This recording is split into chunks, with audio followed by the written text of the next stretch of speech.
j'espère que vous allez bien. Il est 7h14, on est mercredi 30 mars et je vous emmène avec moi pour une journée ou 2 journées, je sais pas encore, 24h ou 48h. Dans ma vie d'entrepreneuse, entre guillemets, je sais pas pourquoi je me dis, mais j'ai toujours du mal à me catégoriser comme ça. On met trop la catégorie entrepreneur, style Elon Musk et tout, alors qu'en vrai ma vie ressemble pas vraiment à ça, de toute façon vous le verrez. Du coup je commence par quoi?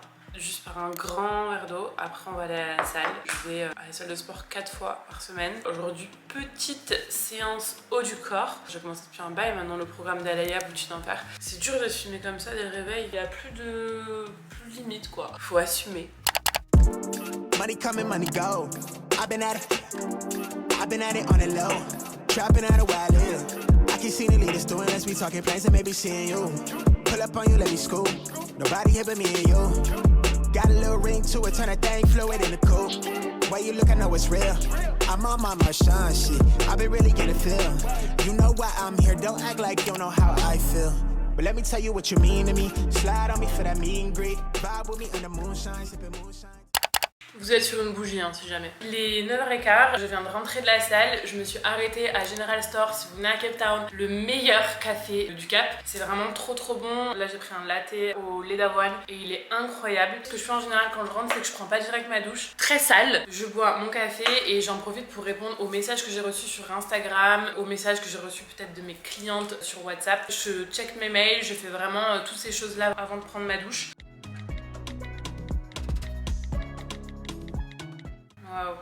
J'ai plus d'une trentaine de messages. En fait, hier j'ai posté des stories sur des anecdotes qui me sont arrivées dans ma vie entre guillemets et dont la dernière c'était ma rencontre avec Tony. Alors effectivement on s'est pas rencontré sur Tinder, j'ai tout raconté sur mon compte Instagram. J'avais pas peur, mais j'ai toujours des appréhensions et pourtant je suis la première à dire à mes clientes que de temps en temps, bien sûr c'est une question de proportion, c'est bien de parler de soi parce qu'on a envie, surtout quand on est prestataire de service, on a envie et même besoin de voir qui il y a derrière et de connecter un peu avec des choses qui ne sont pas forcément en rapport avec la ligne édito. Et du coup là je l'ai fait en me mettant un peu à nu, je me suis vraiment sentie à poil quand je racontais toute l'histoire. J'en ai même profité pour mettre des petites séquences, des petites photos de notre rencontre, des séquences vidéo de quand on était en confinement et tout qui étaient archi drôle mais qui pour le coup voilà, quand tu partages ça sur ton compte pro t'as toujours cette petite appréhension, les gens enfin voilà qu'est-ce qu'ils vont dire. Là je vois qu'il y a que des retours trop gentils, genre c'est ouf le nombre de messages que j'ai reçus. Enfin bref, j'essaie de répondre en temps et en heure à chaque fois, de me consacrer voilà un quart d'heure dans la journée où je réponds aux DM et aux commentaires. Mais j'avoue que je suis pas la meilleure pour ça. Pourtant c'est ce que je dis toujours à mes clients, c'est un peu faites ce que je dis mais faites pas ce que je fais. J'arrive pas à suivre le rythme tout le temps. En tout cas je fais mon maximum pour répondre à tout le monde. Et ouais, c'est compliqué, enfin pas compliqué pour moi de partager ça, mais c'est vrai que c'était intime et du coup je suis contente des retours qu'il y a eu et c'est là où je me dis il faut qu'on arrête de se mettre la pression sur la limite entre vie pro et vie perso, surtout dans l'infoprenariat. La limite est assez fine, après c'est à chacun de la définir comme il a envie, mais c'est vrai que moi ma vie de couple fait partie de mon quotidien et fait aussi partie de mon quotidien d'entrepreneuse, d'autant plus que je bosse avec Tony. Et pour la petite histoire, j'ai eu tellement de mal en fait au début à parler de ma relation avec Tony, justement parce qu'il avait une notoriété déjà à l'époque que moi je n'avais pas, et en fait j'avais surtout pas envie qu'on se dise ouais cette meuf là elle a été connue grâce à son mec, genre vraiment c'était ma hantise. Et du coup c'est pour ça même au début de mon activité il m'a pas du tout partagé. Je lui ai vraiment dit de pas me partager, de pas parler de moi parce que j'avais vraiment envie en fait de me faire ma place entre guillemets toute seule dans ce monde là. Et du coup c'est vrai que j'en ai parlé que très tard du fait qu'on était en couple, et du coup c'est vrai que maintenant on a un peu pas changé d'avis mais voilà c'est devenu plus fluide aussi parce que moi j'ai réussi à faire ma place entre guillemets dans ce monde là. Je mets des gros guillemets hein. Du coup c'est plus cool et ça me fait plaisir aussi de partager ça avec vous, bien que je partagerai pas tout non plus. De temps en temps je pense que, enfin moi en tout cas j'aime le voir chez les autres et du coup voilà. Tu sais ce qui a le plus choqué les gens quand j'ai raconté notre histoire hier? C'est ta taille. Tous ils m'ont dit putain mais on dirait qu'il est trop petit ce mec. Non. Et non c'est une gigue. Je suis grand et je m'en vais. Allez, salut. Salut. Bon, j'ai pas encore pris ma douche, mais la petite chose que je vais faire avant, c'est d'aller checker la vidéo du coup qui sera déjà sortie quand vous verrez ce vlog que Maxime a monté. Maxime, c'est une personne, une fille exceptionnelle qui bosse avec moi et qui est en stage chez moi pendant 2 mois et du coup qui est spécialisée entre guillemets en montage vidéo. Donc elle monte toutes mes vidéos YouTube. Ce vlog que vous verrez sera aussi monté par elle. Et du coup elle m'a dit que la vidéo qui doit sortir aujourd'hui était montée. On passe par une plateforme qui s'appelle Frame, qui est super pratique en fait fait pour checker et rechecker, faire des allers-retours sur le montage vidéo. En fait je drag and drop tous mes fichiers ici, tous les plans en fait que j'ai à chaque fois pour les vidéos, et elle en fait peut les récupérer et travailler et me les remettre dessus, enfin réupload. Et ce qui est trop bien c'est que voilà, là c'est la vidéo qu'elle a préparée. On a un système de commentaires ici, c'est-à-dire que là je peux aller par exemple, je sais pas moi, à la minute 1:47 et laisser un commentaire, par exemple dire là je rigole parce que j'avais j'adore ce genre d'incrustation. Ça c'est typiquement moi, c'est typiquement elle aussi, enfin on s'entend trop bien, elle me comprend trop bien sur ce que je veux et c'est génial de bosser avec des gens comme ça. Donc là typiquement voilà, 1:48, si j'avais pas aimé ça, bon c'est pas le cas, mais si j'avais pas aimé ça j'aurais pu lui mettre là mais un autre effet ou un autre truc, et du coup après elle a tout le time code en fait, donc c'est hyper pratique. Ok, ça va être super gênant. Vidéo de couple go check. Hello tout le monde. Ah elle va être géniale. Tadam! Je suis prête à aller travailler, j'ai pris ma douche. Donc ce que je vais faire c'est que je vais aller dans l'espace de coworking de l'immeuble où on est. Ça c'est vraiment trop pratique d'avoir un espace de coworking directement au Airbnb où on est, parce que l'appartement est ouf mais par contre il n'y a pas d'espace de vrai espace bureau. Ce que je vais faire aujourd'hui c'est que je vais surtout faire de la création de contenu pour une cliente qui a une marque de prêt-à-porter éthique, Mom Plus Kid, qui fait des tenues matchy, qui est designeuse, donc qui crée tout elle-même et qui fait produire au Portugal. Vraiment je vous invite à la suivre. Son compte c'est Minabule With Love, je mettrai juste ici. Je vais programmer aussi ses posts, faut que je regarde les retours qu'elle m'a fait par rapport au calendrier édito que j'ai fait. Après ça je vais aussi m'occuper d'envoyer la miniature et la description et les mots-clés à Maxime pour sortir la vidéo du jour sur travailler en couple que vous avez vu, j'ai fait la petite review ce matin. Et puis j'ai des reels aussi à monter. Est-ce que c'est pas exceptionnel de pouvoir aller bosser comme ça? Ça fait partie des avantages que j'aime trop, que j'apprécie trop au quotidien. Vraiment de pas se prendre la tête avec qu'est-ce que je mets, qu'est-ce que je mets pas, juste faire en fonction de ses envies. Là aujourd'hui j'ai pas de call, c'est vraiment que du back-office entre guillemets. Donc voilà, petite tenue du jour. J'ai l'impression d'être une influenceuse beauté.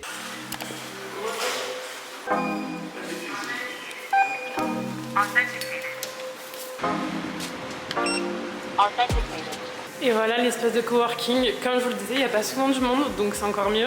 En vrai, il n'y a rien de ouf, c'est juste que les chaises, elles payent pas de mine comme ça, mais elles sont ultra confortables. Et là, il y a une room en fait qu'on peut réserver, donc gratuitement pour les calls et tout. Donc je vais commencer ce matin par le contenu d'Emilie, ma cliente dont je vous parlais tout à l'heure. Moi, j'utilise toujours Trello pour le calendrier édito. On parle beaucoup de Notion et ClickUp, mais moi, Trello, je trouve que c'est simple et efficace en fait, notamment pour les calendriers édito, c'est hyper visuel. Du coup, comment je l'organise? À chaque fois, en fait, une colonne est égale à une semaine. Voilà, si on va dans une carte, on a les visuels que j'ai créés, la légende que j'ai pensée, il y a un espace commentaire, enfin voilà, il y a une checklist aussi de tout ce qui doit être fait pour que le contenu sorte. Donc ça c'était le contenu d'hier, et il y a un espace commentaire pour que ma cliente puisse faire des commentaires s'il y a besoin de modification. Par exemple, là vous voyez, il y a une petite alarme, ça veut dire qu'elle a laissé sûrement un commentaire. Top, ça va faire marrer Violine qui pose sur la photo ça.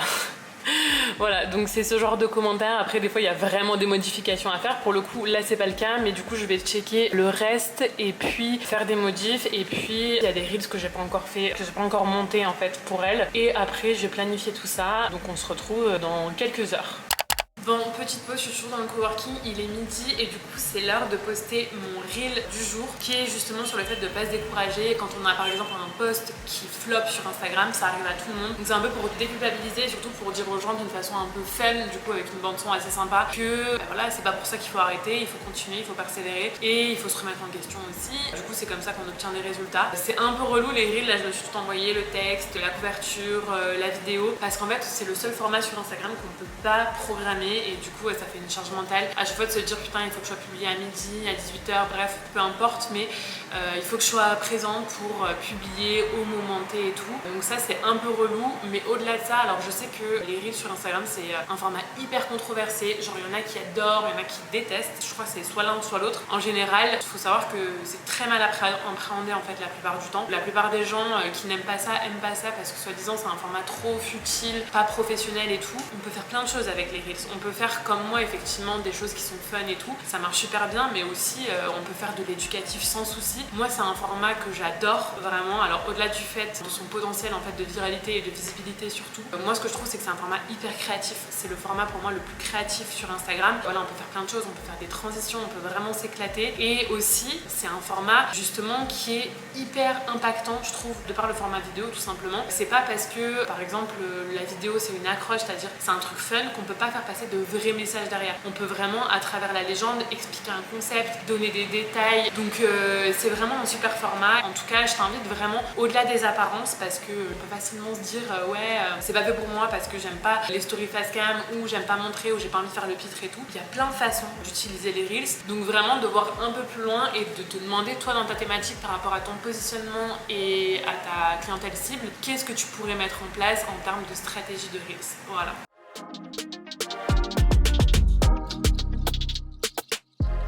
Faut vraiment que je vous partage ça. C'est un message que j'ai reçu de WhatsApp hier en voice de notre propriétaire ici de la location sur Airbnb. Ça fait la deuxième fois qu'on loue avec lui. Du coup, je lui ai fait une review en fait sur Airbnb et écoutez le message qu'il m'a laissé. Ce mec a beaucoup trop d'énergie pour moi. Hello, darling. Just want to find out how everything is and if you're all happy. And oh my God, thanks for the amazing review. En fait, c'est un truc qui nous fascine. Plus on voyage et plus on se rend compte en fait des différences de culture entre tous les pays. Et très clairement, on le voit en fait quand, les Français en fait à l'étranger, on est vraiment les personnes les plus réservées au monde. Et à côté de ça, t'as des mecs comme ça qui sont hyper extravertis. Et voilà, on se retrouve, c'est l'heure du lunch, donc. Au menu ce midi, un petit acai bowl que j'ai commandé. Ici on commande à peu près une fois sur deux, donc si c'est pas le midi c'est le soir et inversement. Honnêtement, vu le prix, ça vaut hyper le coup. De toute façon en Afrique du Sud c'est aussi l'avantage. C'est quand même moins pire qu'à Bali où on commandait vraiment, je pense qu'on a dû cuisiner sur 6 mois, peut-être 3 fois. Donc on commandait vraiment tout le temps, matin, midi, soir. Et pour le programme de ce midi, on se détend devant Mario au premier regard. Pas de filtre, hein. Je vous montre une journée vraiment typique et c'est vrai que le midi on se diverte. Donc on regarde des trucs de merde. Faisons à présent connaissance avec Émilie, 34 ans. Quand je vois que je fais pas d'appel, je me pose beaucoup de questions. Je me dis, ma situation est compliquée. Qui voudra se mettre avec une maman qui a un bébé en bas âge? Malheureusement, ils n'ont pas trouvé de compatibilité pour moi, donc je fais pas. Écoute, on croise les doigts.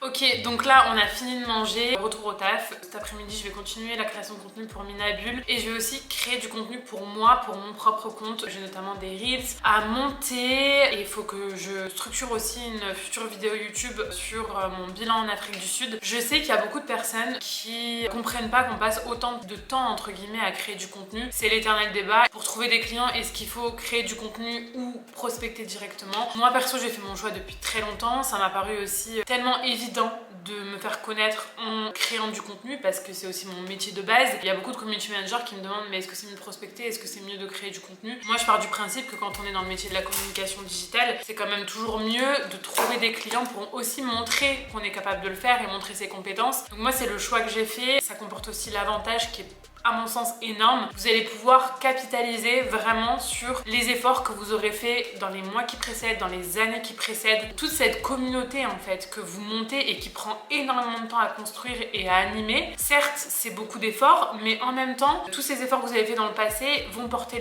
leurs fruits maintenant, mais aussi et encore plus dans le futur. Et ce sera jamais le cas avec le fait de prospecter parce que même si effectivement vous trouvez des clients un par un, etc., ce travail que vous faites de prospection ne pourra jamais être fructueux en fait par la suite. Vous pourrez jamais à un moment donné capitaliser dessus, contrairement à des vidéos YouTube qui vont perdurer dans le temps, contrairement à votre compte Instagram qui peut avoir plein de posts et du coup les gens peuvent vous connaître et tout au fur et à mesure. Donc voilà, moi c'est vrai que ça a été une évidence parce qu'en plus c'est beaucoup plus ma cam, forcément, comme j'aime, c'est mon métier aussi de créer du contenu, donc ça a été pour moi évident. Après il n'y a pas de bonne ou de mauvaise méthode, c'est à dire que chacun voit midi à sa porte et fait comme il a envie de le faire. Ça peut être aussi très complémentaire, notamment en début d'activité, certes de créer du contenu, mais forcément les résultats demandent un peu plus de temps, mais aussi en parallèle de ça du coup de prospecter pour aussi avoir des clients court terme. Mais dans tous les cas il faut que ce soit bien fait et c'est vrai qu'avec la prospection, surtout sur Instagram, c'est souvent très mal fait. J'en parle beaucoup sur mon compte Instagram à travers des reels et tout. Bref, on va revenir à nos moutons, je vais encore travailler et puis je vous retrouve je pense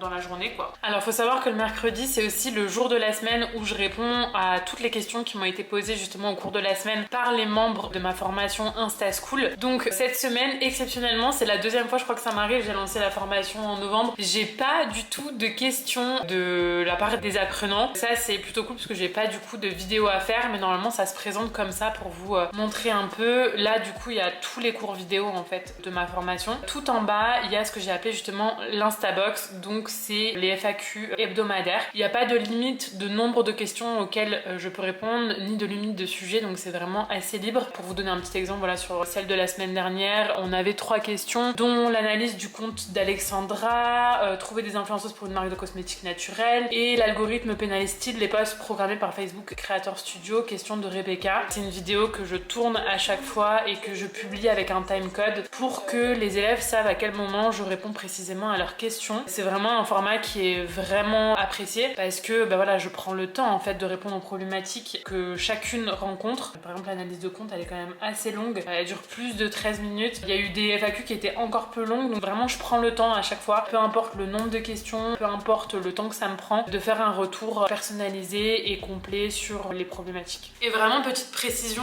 justement par rapport à ça, on parle beaucoup de responsabilisation en fait quand on entreprend et même quand on prend des formations. Pour moi, c'était super important à travers ma formation, effectivement, de donner la possibilité à mes apprenants, à mes élèves de me contacter, parce que je sais que des fois c'est pas évident quand on voit quelque chose de théorique, on a besoin de l'entendre plusieurs fois, ou on a besoin d'appliquer et après de voir ce qui va pas, on est bloqué, on sait pas comment ça s'applique dans notre thématique par rapport à nous, notre cas. Donc pour moi, c'était essentiel quand même sur une grosse formation comme ça de, entre guillemets, mettre les mains dans le cambouis, aider au plus proche en fait mes élèves, donc c'était vraiment une priorité. Mais à côté de ça, j'ai pas voulu faire plus. Je sais qu'en ce moment on voit beaucoup de formations avec des coachings de groupe, avec même des sessions individuelles, etc., avec des contacts même sur WhatsApp 24/24, etc. Moi j'ai pas voulu faire ça pour 2 raisons. La première, c'est que déjà moi j'ai pas l'énergie de le faire, et au-delà de ça, ça correspond pas en fait au business que j'ai envie de développer. Et surtout, la deuxième raison, c'est que pour moi, quand on est entrepreneur, on doit être responsable,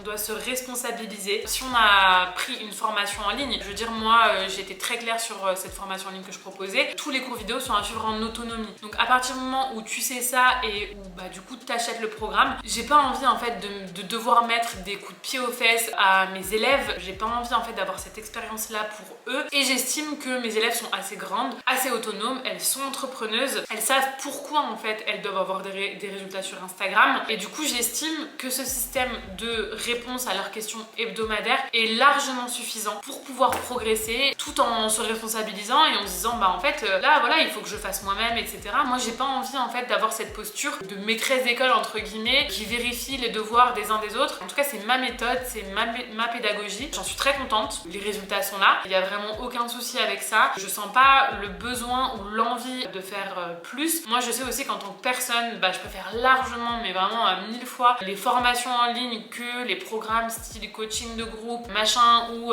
faut être disponible à des heures. J'aime cette autonomie en fait qu'offre la formation en ligne, tout en ayant la possibilité de contacter le formateur, la formatrice quand j'ai des difficultés ou des questions plus spécifiques. Voilà, c'était important pour moi de parler de ça. Je trouve que la responsabilisation, on n'en parle pas assez, et pour moi c'est une des plus grosses qualités que doit avoir un entrepreneur, une entrepreneuse, c'est vraiment de savoir se responsabiliser, de savoir mettre en place des choses seule finalement.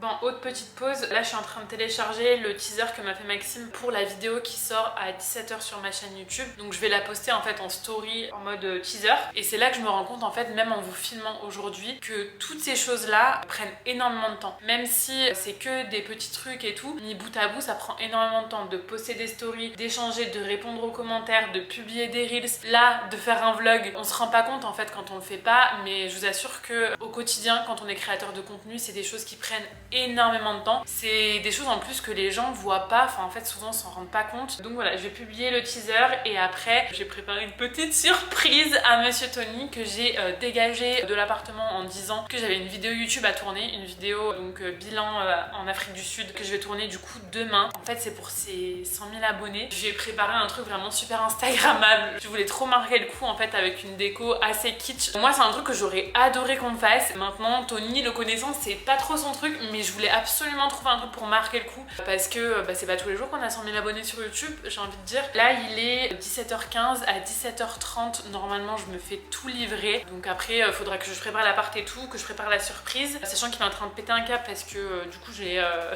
expédié dans l'espace de coworking, le pauvre, alors qu'il est à moitié malade en plus. Et il m'a dit mais non, mais si tu veux tourner ta vidéo, je reste à côté dans la chambre et tout. Je lui dis non, tu restes pas dans la chambre, j'ai besoin d'être toute seule, d'être tranquille et tout. Du coup il était trop deg, mais en plus c'était galère parce que genre je sais pas du tout mentir. Il m'a envoyé la préparation de ma commande. Oh, j'ai trop hâte que ça arrive. Je crois que je serais beaucoup plus excitée que lui quand je vais voir ça. Et du coup en attendant je me suis dit bah, pourquoi pas vous faire un petit apartment tour du logement ici qu'on a au Cap, à Cape Town. Donc let's go. Alors on a une entrée ici qui est du coup bien occupée par le sèche-linge. Ici on a un grand miroir, il est très très cool. Ensuite on a la salle de bain qui est hyper grande, genre je sais pas si on se rendra compte, mais elle est vraiment immense. Ici on a une pièce incroyable qui est la chambre, s'il vous plaît. Donc c'est un lit king size, la déco est juste incroyable, enfin moi j'aime trop. Et surtout ici on a une vue, bon bien sûr je filme le seul jour où il fait pas beau, mais bon c'est quand même dégagé donc ça va. Là en fait il y a l'océan, c'est incroyable, j'ai jamais eu une vue comme ça auparavant dans mes logements. Donc voilà, vue vraiment sur le centre, sur Boucap pour ceux qui connaissent aussi, juste là. Et là on a du coup waterfront et l'océan, le stade de foot Signal Hill. On a aussi un grand placard de rangement. Ça c'est trop bien parce que moi je suis clairement pas une backpackeuse. Je voyage avec toute ma vie et encore voilà. Il y a 1000 trucs sur chaque cintre. Donc c'est important pour moi d'avoir de la place. Ah bah d'ailleurs il y a toutes mes valises ici. Il y en a juste une qui est à Tony. D'ailleurs Tony lui c'est hilarant parce qu'on n'a pas du tout le même genre de placard. Il a ça. Et en fait, bah ça c'est ses vêtements, voilà, super. Il a 2 trucs le mec. Et là il y a tout son matos qui prend bien plus de place. Et il en a aussi rangé dans le salon. Justement on arrive du coup dans la partie cuisine / salle à manger. Même si c'est ça honnêtement les tabourets on n'est pas fan parce que pour bosser c'est pas ouf. Moi j'ai vraiment besoin d'un vrai dossier, c'est pour ça que j'ai souvent à l'espace de coworking. La cuisine est immense, il y a tout ce qu'il faut. Même les équipements genre électroménager c'est vraiment mon goal. De l'autre côté alors tenez-vous bien accrochés, voilà le salon. Bon la luminosité là est pas ouf aujourd'hui parce qu'il fait vraiment pas beau. Sublime. Genre vraiment c'est mon vision board ce salon. Grand canapé d'angle comme ça. Table basse mais qui fait l'affaire quoi. Le tapis j'adore. Le parquet j'adore. Le fauteuil ici ça là. J'adore, c'est trop beau. Petite dédicace pour le mur à Nomad Pass, les potes qu'on s'est fait ici. Je pense que vous les connaissez, sinon je mettrai leur compte ici. C'est totalement leur branding, donc on leur a dit vous pouvez venir tourner des vidéos ici les gars. Là on a encore du matériel à Tony, c'est son éclairage. On a une terrasse qui est... je sais pas les mots quoi. Voilà à quoi ressemble la terrasse, elle est immense. On a une vue mais panoramique sur toute la ville. On se croirait à New York. C'est genre incroyable. Et donc la terrasse va jusque là-bas. Il y a ça aussi dans l'immeuble qui est incroyable. En fait on est dans la tour la plus haute du Cap. Donc c'est vraiment super haut. Nous on est au 29e étage. Mais ce qui est cool c'est que comme on est en hauteur, même si on est hyper bien placé, hyper dansant, fait que normalement c'est bruyant, ben là on n'entend rien. Et donc au 27e étage il y a cette piscine. Juste là, le bar qui se trouve là, mais en fait on voit pas trop. Et toutes les installations en fait pour se poser sont là. Donc ça aussi c'est hyper appréciable. Et voilà. Franchement 20 sur 20 pour cet appartement. Ça y est, je suis comme une ouf. Je vais vous montrer de mon point de vue ce qu'on voit. C'est incroyable. Je pensais pas que ce serait aussi gros, qu'il y aurait autant de ballons. C'est vraiment immense. L'immeuble est immense et genre même les ballons étaient trop petits pour rentrer dans les ascenseurs. On a dû faire bouger tout le monde, tout le staff à l'accueil pour tout faire monter. C'était pas très discret, c'était un peu gênant, mais franchement ça valait trop le coup. Ah putain, il y a même pas assez de place sur l'écran de la caméra de vlog pour tout montrer. Mais ils sont hyper hauts. Genre je sais pas si on se rend compte, il y a les 100 000 du coup et il y a plein de ballons en fait qui ont été gonflés à l'hélium et les bouquets sont incroyables. Il y a plein de ballons comme ça avec marqué YouTube, il y en a là, il y en a là, il y en a là, il y en a là, bref. Et il y a aussi ça, like, share, subscribe. Merci pour l'onglet Jess. Waouh, je suis trop contente. Je pense que je vais être plus contente que lui, il va halluciner. Il s'attend pas du tout à ça. Ça y est, le go est lancé, j'ai trop hâte qu'il arrive. Je suis super excitée, on dirait une gamine. Ça fait 20 minutes que j'attends Tony, je commence à perdre patience. Oui, j'arrive.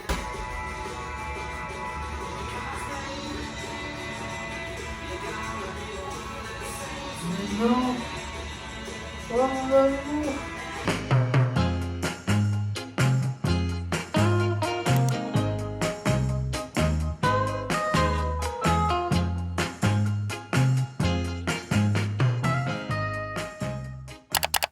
que vous allez bien. Hier je vous ai pas filmé le reste parce que bon, déjà que j'ai plus de vie privée.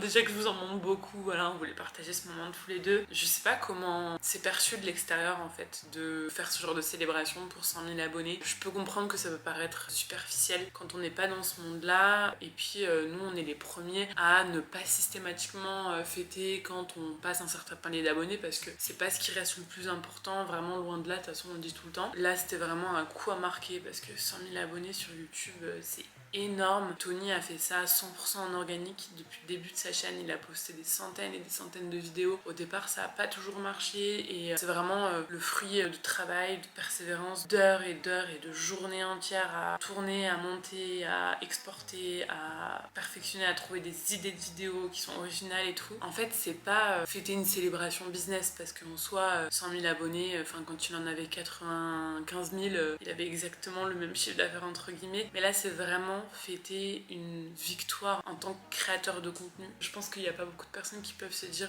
j'ai 100 000 abonnés sur YouTube, surtout dans cette thématique là parce que on voit beaucoup de d'influenceurs, lifestyle, mode, beauté et tout avoir 100 000 abonnés. C'est déjà énorme, ça c'est clair et net, mais c'est encore plus énorme quand c'est entre guillemets sur du business en ligne parce que l'éventail de personnes que vous pouvez toucher est beaucoup plus restreint parce que typiquement il y a beaucoup plus de personnes qui s'intéressent au lifestyle, à la mode, à la beauté que de personnes qui s'intéressent au business en ligne. Sinon il est 7h du matin, 7h15, la meuf est réglée comme une horloge. En fait je mets pas de réveil pour ceux qui se demandent, je mets jamais de réveil mais c'est vrai qu'avec Tony on est un peu des papiers mamie, on se couche très tôt. 22h, 22h30 il n'y a plus personne en général, donc on se réveille naturellement très tôt. Je mets juste des réveils des fois quand j'ai vraiment un call super tôt le matin mais en général non j'en mets pas. Toujours avec mon eau, vous devez vous dire putain mais cette meuf n'est pas drôle, le matin elle boit de l'eau et elle va à la salle de sport. Bah ouais c'est un peu comme ça tous les matins. Il y en a plein qui me demandent comment je fais et tout mais en vrai il n'y a pas de secret, je me tape pas le cul par terre tous les matins à 7h aller à la salle. C'est plus une question de discipline et je sais ce que j'en retire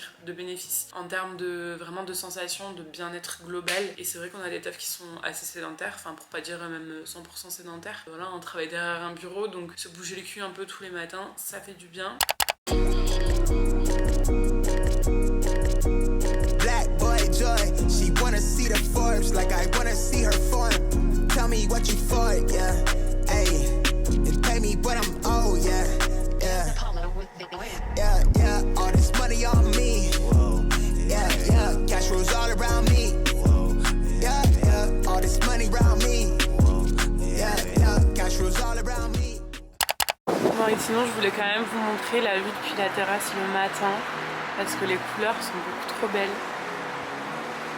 et il fait beau aujourd'hui donc c'est vrai que c'est encore plus beau quoi. Bon vous l'aurez compris, petit rituel du matin après la salle de sport, petit café et je vais répondre à mes mails, à mes DM, à mes commentaires et après petite douche et je fais le coworking.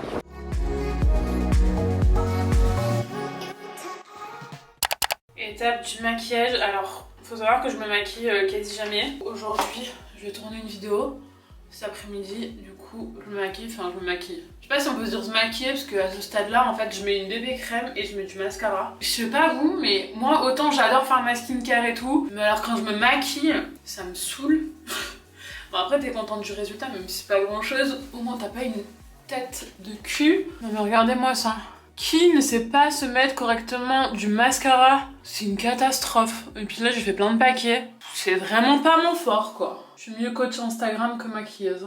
Bon voilà, je suis au max, je vais aller en bas au coworking. Programme de la journée, toute la matinée ça va être consacré à la préparation d'un audit pour une cliente qui est en gestion de patrimoine. Donc concrètement c'est quoi? C'est un état des lieux en fait du compte Instagram de ma cliente et j'en fais des recommandations opérationnelles et stratégiques les deux pour qu'elle ait plus de visibilité, plus d'engagement et plus de conversion, donc potentiellement plus de clients et plus de chiffre d'affaires grâce à Instagram. Donc ça va prendre toute la matinée je pense. Ensuite il va falloir que je prépare le plan stratégique du relancement d'Instaschool, donc ma formation Instagram phare. La refonte est totalement bouclée, donc maintenant c'est vraiment le plan de vente, donc je vais rien faire d'opérationnel, c'est-à-dire je vais pas créer les posts, je vais pas créer les emails. Par contre ça va être vraiment le plan stratégique, donc concrètement comment j'ai envie que ce relancement se passe, quel angle j'ai envie de donner à ce relancement lancement. Spoiler alert, je vais commencer forcément par une masterclass, je vais préparer un peu ça et aussi je vais commencer à réfléchir combien de posts je fais sur Instagram, quelle story je fais, est-ce que je fais des reels, quel mail je fais, combien de mails, avec quelle automatisation, enfin bref, c'est quand même un gros travail aussi. Et puis cet après-midi, je vais faire des micro-tâches, on est le 1er du mois, donc qui dit 1er du mois dit comptabilité. On adore ou pas, c'est vraiment un truc que je déteste, la compta, mais bon bref, il faut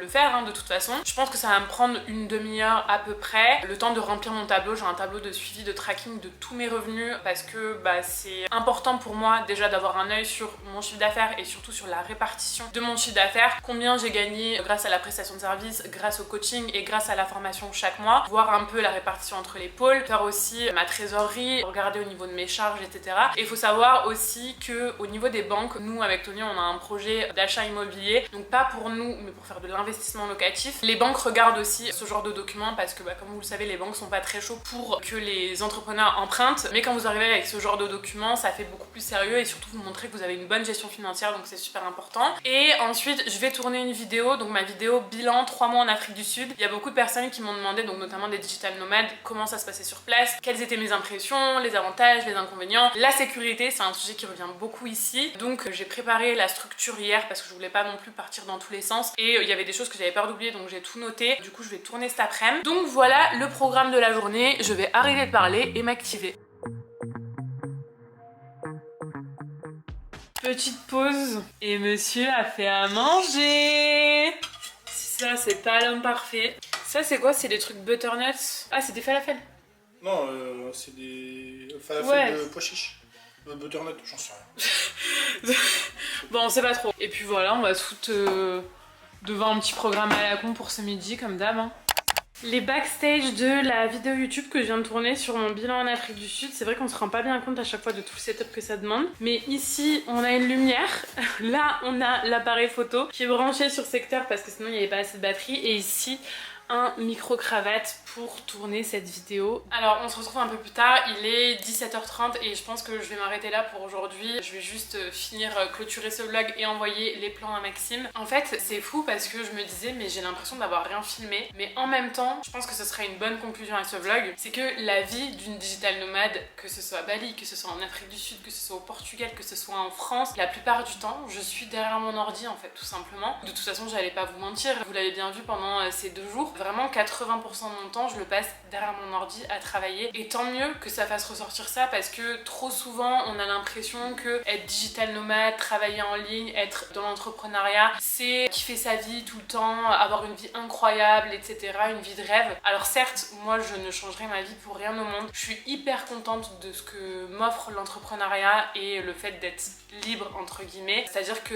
oui si j'ai envie de pas bosser aujourd'hui je bosse pas, si j'ai envie de bouger je bouge, je suis aussi libre géographiquement, mais faut pas se leurrer, moi je suis pas là pour envoyer des paillettes. La réalité de l'entrepreneuriat c'est ça, c'est bosser 80% du temps, c'est être 80% du temps derrière son ordinateur comme quasi tout le monde en fait. Et je pense qu'il y a beaucoup de personnes qui aiment l'idée d'être entrepreneur, c'est-à-dire qui aiment l'idée d'être libre géographiquement, d'être libre financièrement parlant, mais qui n'aiment pas vraiment l'entrepreneuriat. Et c'est là où ça pose un problème pour plusieurs raisons. Selon moi, c'est que si tu te lances dans l'entrepreneuriat parce que voilà ça te met un peu de la poudre aux yeux en mode je vais pouvoir gagner beaucoup d'argent et parcourir le monde, alors certes c'est vrai mais en fait on peut pas résumer ça à ça parce que le quotidien de l'entrepreneur c'est aimer résoudre des problèmes. Le choix de l'entrepreneuriat c'est pas un choix simple, c'est un choix compliqué, c'est pas la voie de la facilité, bien au contraire. Être entrepreneur c'est se remettre en question, c'est avoir des périodes qui sont plus dures que les autres, c'est avoir des collaborations, des clients des fois avec qui ça se passe pas super bien. Moi j'adore ma vie, encore une fois j'ai pas non plus envie de dire que ma vie est horrible parce que c'est pas du tout le cas et j'ai pas du tout à me plaindre, mais il faut pas non plus penser que c'est trop simple et que voilà en bossant 5 minutes, 10 minutes par jour depuis son téléphone on va y arriver et puis on va avoir easy life quoi. Ça c'est pas la réalité des choses, c'est ce que veulent vous faire croire beaucoup de personnes, mais c'est pas la réalité, c'est pas comme ça que vous arriverez, c'est pas comme ça que vous vous tiendrez. Je reçois aussi beaucoup de messages sur Instagram parce que c'est vrai, je suis aussi la première à faire des posts type motivant, type voilà ma situation avant d'entreprendre et après d'entreprendre et qui est réelle. Moi c'est pas de la poudre aux yeux, c'est à dire que oui c'est la réalité des choses, mais par contre il y a aussi une partie plus immergée, dont je parle aussi de toute façon souvent et dont je te parle là aussi, qui est que